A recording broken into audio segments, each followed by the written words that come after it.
Last time हमने ये difference देखा था कि जो हमारे पास प्री इंक्रीमेंट है, पोस्ट इंक्रीमेंट है, इसी तरह प्री डेक्रीमेंट है और पोस्ट डेक्रीमेंट है, इनमें क्या डिफरेंस है।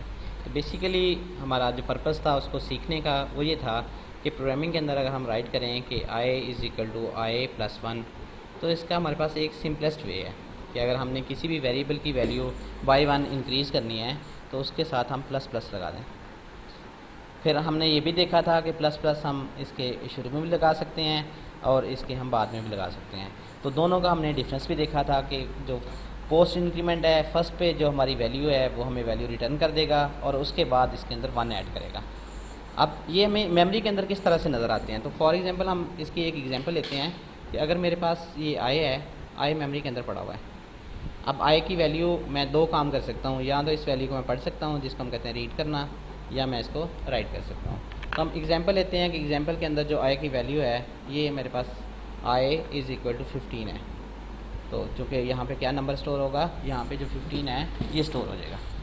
अब मैंने क्या करना है, अब मैंने इसके अंदर ये करना है कि इसकी वैल्यू को एक से इंक्रीज़ करना है, बाई वन इंक्रीज़ करना है।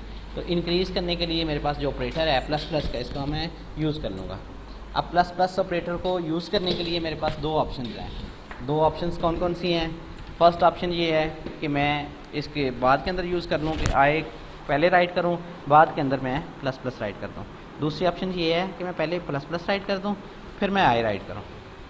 अच्छा, अगर मैंने पहले ये किया कि आई राइट कर लिया फिर मैंने प्लस प्लस राइट किया, इस केस के अंदर ये होगा कि फ़र्स्ट के अंदर मैंने अगर इसको ये ऐसे लिखा हुआ है कि सी आउट कर दो और आई प्लस प्लस कर दो, फर्स्ट में जो आई की वैल्यू है वो यहाँ पे पुट हो जाएगी।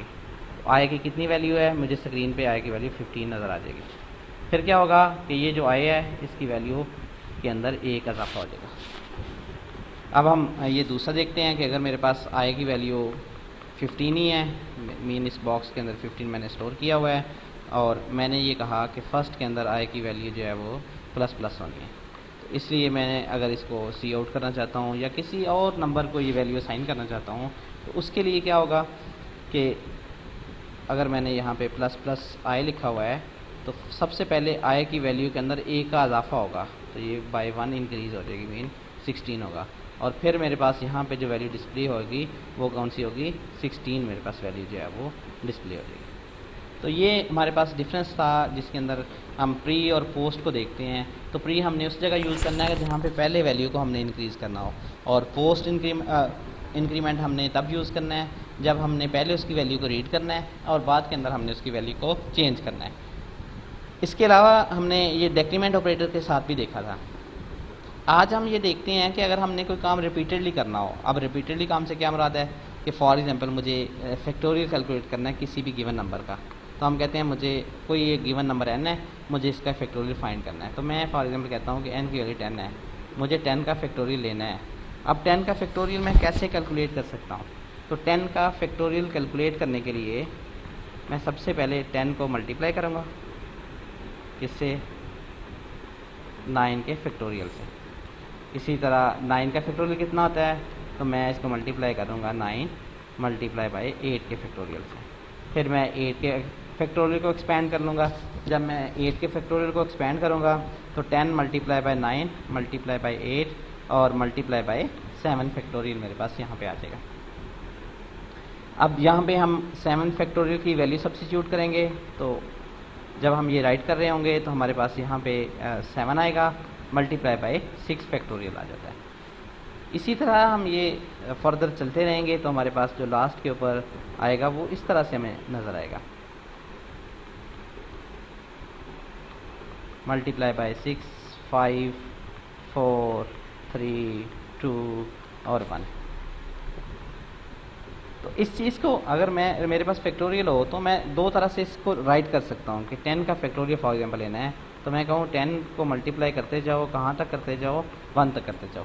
दूसरा तरीका क्या है 10 के फैक्टोरियल को लिखने का, मैं इस तरह से भी राइट कर सकता हूँ। मैं कहूँ 1 से स्टार्ट करो, 2, 3, 4 और अप टू आपने कहाँ तक जाना है, 10 तक जाना है।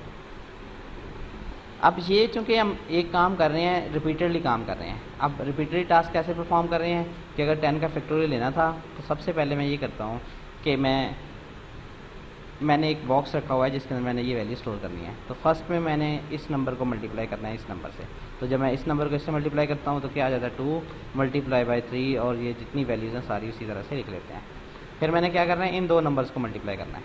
तो इसकी वैल्यू मेरे पास कितनी आ जाती है, 6 आ जाती है। तो समझिए इस बॉक्स के अंदर मैंने 6 लिख दिया। मल्टीप्लाई बाई मेरा इसके बाद नंबर क्या था 4, और मल्टीप्लाई बाई बाकी जितनी भी सीक्वेंस मेरे पास आ जाती है।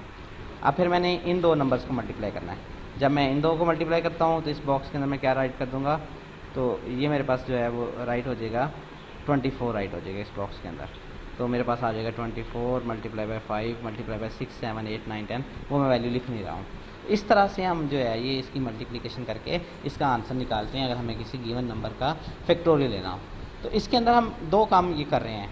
एक काम हम क्या कर रहे हैं, एक तो ये कर रहे हैं कि हम वैल्यू को 10 से 1 की तरफ लेके जा रहे हैं, या हम कहेंगे 1 से 10 की तरफ लेके जा रहे हैं।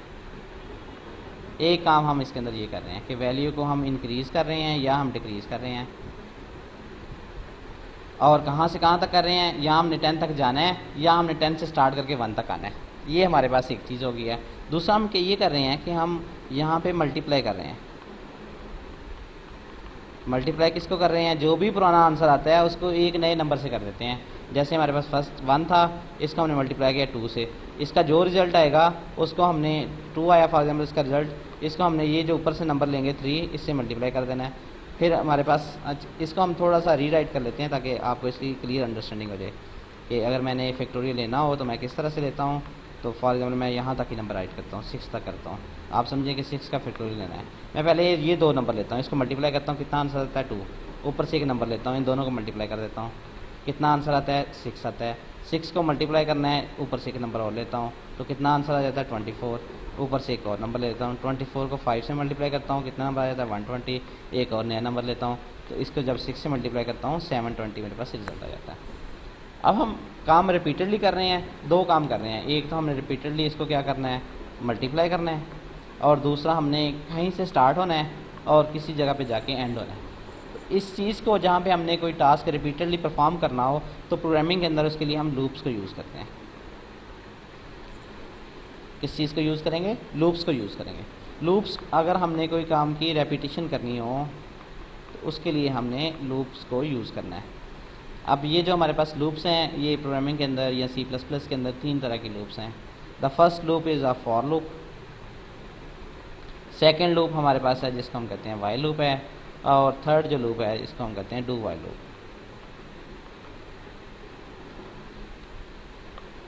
अब हम ये देखेंगे कि तीनों जो लूप्स हैं इनको हम किस तरह से यूज़ करते हैं, तीनों का डिफरेंस क्या है। आज हम फर्स्ट लूप जो है इसको पढ़ लेते हैं कि ये फॉर लूप किस तरह से हमारे पास होती है और इसमें हम किस तरह से काम करते हैं। तो फॉर लूप को यूज़ करने के लिए मुझे एक कीवर्ड लिखना पड़ेगा, दैट इज़ अ फॉर। फिर इसके साथ मैं 2 पैरेंथेसिस लगा दूंगा। इसके अंदर मैं फ़र्स्ट के ऊपर जो चीज़ राइट करूँगा उसको मैं कहूँगा कि मैंने कहाँ से स्टार्ट करना है।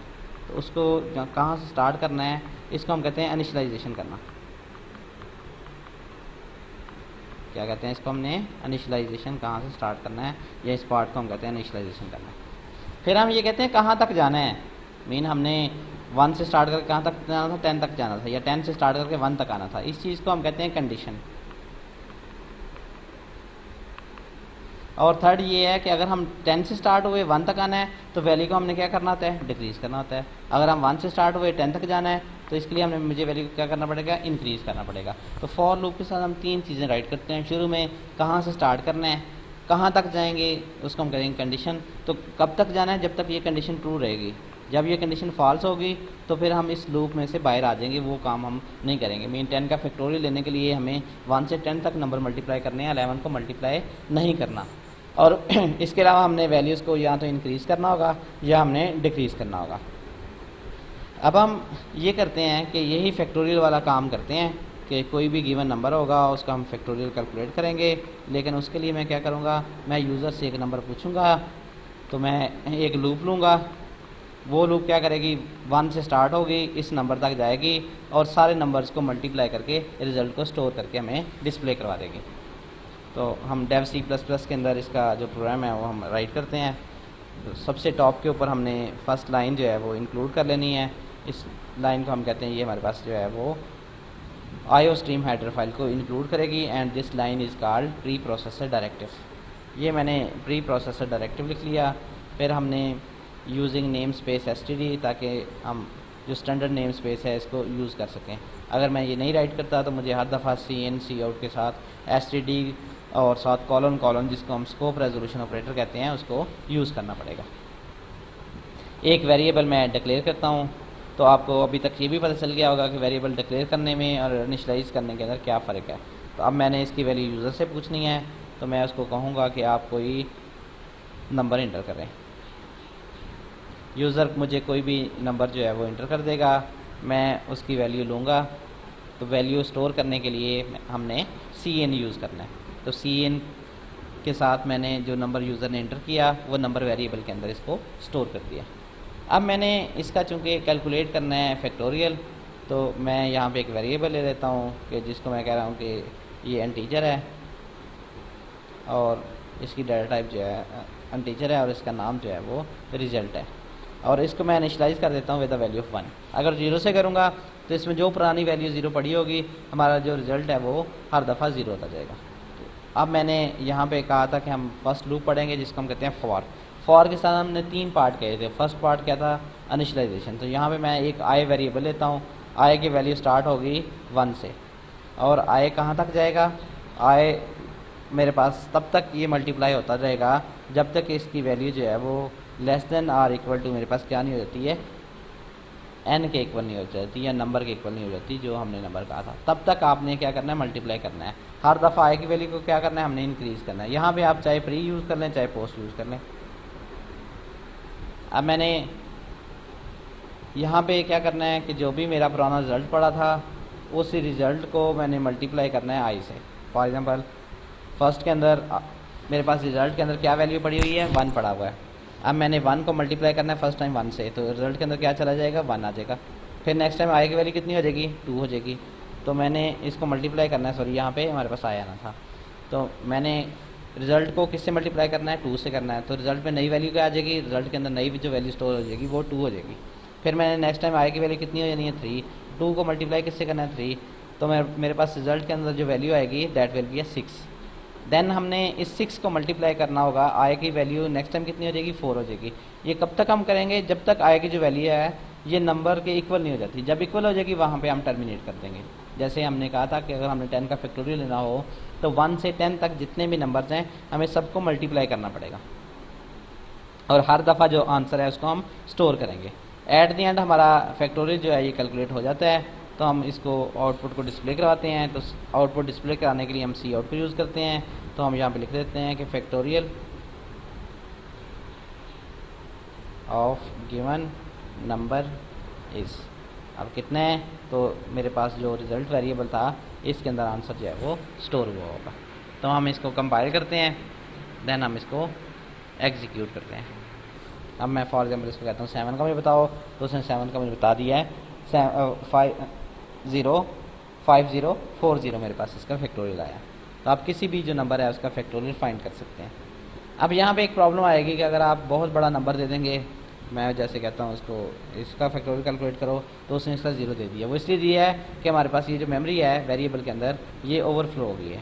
तो इसके लिए हम ये कर सकते हैं कि इसको हम क्या ले लें, इसकी data type as a long ले लें। हो सकता है इससे भी नंबर जो है जब हम फैक्टोरियल कैलकुलेट करें तो इससे भी ओवरफ्लो हो जाए, तो ये प्रॉब्लम आ सकती है। देखें अगर हमने 225 का लेना है तो इतना बड़ा फैक्टोरियल है कि इस नंबर के अंदर लॉन्ग डाटा टाइप के अंदर भी सेव नहीं हो रहा है। तो अब हम कोई और नंबर लेते हैं, फॉर एग्जाम्पल 20 लेता हूँ। 20 का जो रिजल्ट है ये भी हमारे पास गलत आ रहा है कि माइनस के अंदर मेरे पास वैल्यू आ रही है। तो ये बहुत बड़ा एक नंबर बन रहा है, इसी वजह से हमारे पास जो इसका आंसर है वो गलत आ रहा है। मेन हमारा जो नंबर है इस केस के अंदर जो है, अगर मैं बड़ा नंबर एज इनपुट लेता हूँ तो मेरे पास जो है वो ओवरफ्लो हो रहा है। तो इसलिए अगर हमने यहाँ पे फैक्टोरियल कैलकुलेट करना होगा तो हम एक छोटे नंबर का ले सकते हैं, बड़े नंबर का जो है बहुत बड़ी हमारे पास लार्ज वैल्यू रहती है। फॉर एग्जाम्पल मैं यहाँ पे 10 का लेता हूँ, तो 10 का मेरे पास सही आ रहा है कि 3628800 आ रहा है। ये फैक्टोरियल के अंदर अगर हम 1 या 2 नंबर ही इंक्रीज़ करते हैं तो इससे हमारे पास जो है वैल्यू बहुत ज़्यादा इंक्रीज़ हो जाती है, इससे हमारे पास जो मेमोरी है वो ओवरफ्लो हो सकती है। अच्छा, ये हमने इसको 1 क्यों रखा, इसको हमने 0 क्यों नहीं रखा? अगर मैं इसको 0 रखता तो इस केस के अंदर हमारे पास ये होना था कि ओवरऑल आंसर जो है वो 0 हो जाना था, क्योंकि 0 ने हर दफ़ा मल्टीप्लाई होके इसके आंसर को 0 ही कर देना था। इसलिए आपने जब भी इसको इनिशलाइज़ करना है तो किससे करना है, इसको आपने 1 से इनिशलाइज़ करना है रिजल्ट को। आज हमने ये देखा कि ये जो लूप है फॉर लूप, इसको हम रिपीटेडली किस तरह से यूज़ कर सकते हैं। तो रिपीटेडली टास्क को परफॉर्म करने के लिए हमने एक लूप से किया है, that is called a for loop.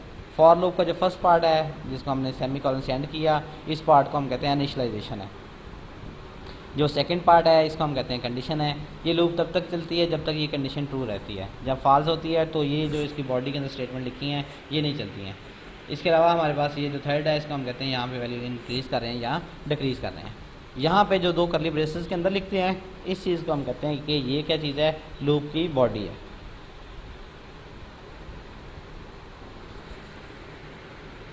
तो आपने भी एक प्रोग्राम बना के इसकी प्रैक्टिस करनी है और फिर आप देखेंगे कि जब आप फॉर लूप यूज़ करते हैं तो लूप यूज़ करते हुए आपका काम जो है वो टास्क ईजी हो जाता है कि आपने अगर कोई टास्क रिपीटेडली परफॉर्म करना है तो आपको इसके अंदर बड़ी आसानी हो जाती है।